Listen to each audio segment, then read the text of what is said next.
کیا آپ جانتے ہیں اللہ سبحانہ و تعالیٰ نے حلال اور حرام کی حدود کیوں عائد کی؟ اسے جاننے کے لیے سب سے پہلے یہ جان لیں کہ حلال اور حرام کے معنی کیا ہیں۔ حلال کہتے ہیں وہ شے جس کے استعمال کی اجازت دی گئی، اور حرام کہتے ہیں جس کے استعمال کی اجازت نہیں دی گئی۔ اس کائنات میں دو طرح کی اشیاء ہیں، ایک وہ جن کے استعمال کی اجازت دی گئی اور دوسری وہ جن کے استعمال کی اجازت نہیں دی گئی۔ اب سوال یہ پیدا ہوتا ہے کہ آخر ایسا کیوں؟ تو ناظرین، اس سوال کا جواب آپ کے لیے واضح کیے دیتے ہیں۔ مثلا ہر اس جاندار کو حرام قرار دیا گیا جس کے دانت نوکیلے ہوں، جو چیر پھاڑ کر کھاتا ہے، جو دھاڑتا ہے، چیختا چلاتا ہے، جو نوچتا ہے، یا جس کے پنجے وغیرہ ہوں جن سے وہ نوچ کر کھاتا ہے۔ ان کے برعکس گائے، بکری، بھینس وغیرہ کو حلال قرار دیا گیا۔ یہ دونوں اقسام کے جانور بالکل متضاد خصوصیات و خصلتوں کے مالک ہیں۔ مثلا پہلی قسم کے جانداروں میں کتا، شیر، چیتا، بلی وغیرہ سمیت مختلف چیرنے، پھاڑنے، نوچنے، داڑنے اور چیخنے چلانے والے جانور ہیں، اور دوسری اقسام ان جانوروں کی ہے جن میں ادب ہے، عاجزی ہے، انکساری ہے، مالک سے وفاداری کا مادہ ہے۔ پہلی اقسام کے جانوروں میں سے اگر آپ نے کوئی پالا ہوا ہو اور وہ بھوکا ہو، آپ اسے کھانے کو نہ دیں تو وہ مالک سے بغاوت پر اتر آئے گا، یہاں تک کہ مالک کو ہی چیر پھاڑ ڈالے گا۔ لیکن دوسری اقسام کے جانوروں میں بغاوت کا کوئی عنصر نہیں ہے، بھوکے ہوں تب بھی مالک کے وفادار، مالک ظلم و جبر کرے آنسو بہا لیں گے لیکن بغاوت نہیں کریں گے، پھر بھی مالک کے وفادار ہی رہیں گے۔ ناظرین، اگر آپ نے تھوڑا سا بھی غور کیا ہوگا تو آپ یہ بات جان چکے ہوں گے کہ خالق کل نے ایک اقسام کو کیوں حرام اور دوسری کو کیوں حلال قرار دیا۔ اس لیے کہ جو آپ کھائیں گے وہی آپ بن جائیں گے۔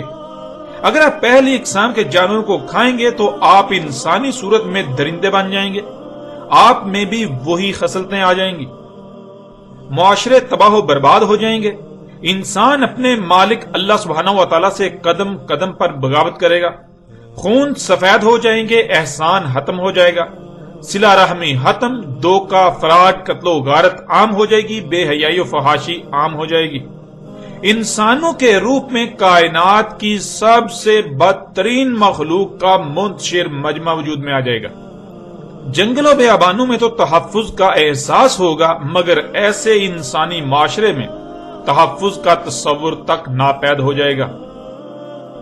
اس کے برعکس اگر آپ دوسری قسم کے جانوروں کو اپنی خوراک بناتے ہیں تو آپ انہی کی طرح اپنے مالک کے وفادار، قناعت کرنے والے، عاجزی و انکساری سمیت کئی مثبت خصوصیات کے حامل بن جائیں گے۔ ایک دوسرے کا احساس ہوگا، دوسروں کے درد کو اپنا درد سمجھیں گے، کسی کو بھی دھوکہ دینے یا کسی قسم کا نقصان پہنچانے سے پہلے اپنے گریبان میں جان کر کئی بار اس بات کو سوچیں گے کہ اگر یہی آپ کے ساتھ ہو تو آپ کو کیسا لگے گا، آپ پر کیا گزرے گی۔ یوں کسی کو نقصان پہنچانے کا سوچیں گے بھی نہیں۔ حسد، بغض، ضد، انا پرستی و تکبر سے پاک ہوں گے۔ یوں ایک بہترین معاشرہ وجود میں آئے گا، ایسا معاشرہ جس کی مثال پوری کائنات میں نہیں ملے گی۔ یہاں ایک اور اہم بات کو جاننا بہت ضروری ہے کہ ان دونوں اقسام کے جانوروں میں پائی جانے والی خصوصیات و خصلتیں ان کی اپنی نہیں ہیں، بلکہ یہ خصوصیات و خصلتیں اس مادے میں پائی جاتی ہیں جس سے وہ وجود میں آتے ہیں۔ مثلا جس مادے سے کتا وجود میں آتا ہے، اگر اسی مادے کو بکرے کی خوراک بنا دیا جائے تو بکرے میں کتے کی خصوصیات و خصلتیں ظہور پذیر ہوں گی۔ اس کے برعکس جس مادے سے بکرا وجود میں آیا، اگر اس مادے کو کتے کی خوراک بنا دیا جائے تو اس کتے میں بکرے کی خصوصیات آ جائیں گی۔ اس لیے اصل اہمیت و حیثیت اس مواد کی ہے جس مواد سے رزق وجود میں آتا ہے۔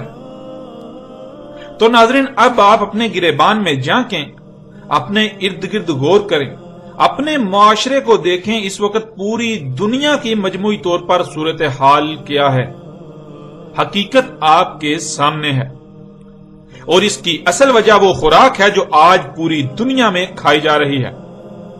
کیونکہ ناظرین آپ وہ ہیں جو آپ کھاتے ہیں، آپ جو کھائیں گے وہی آپ بن جائیں گے۔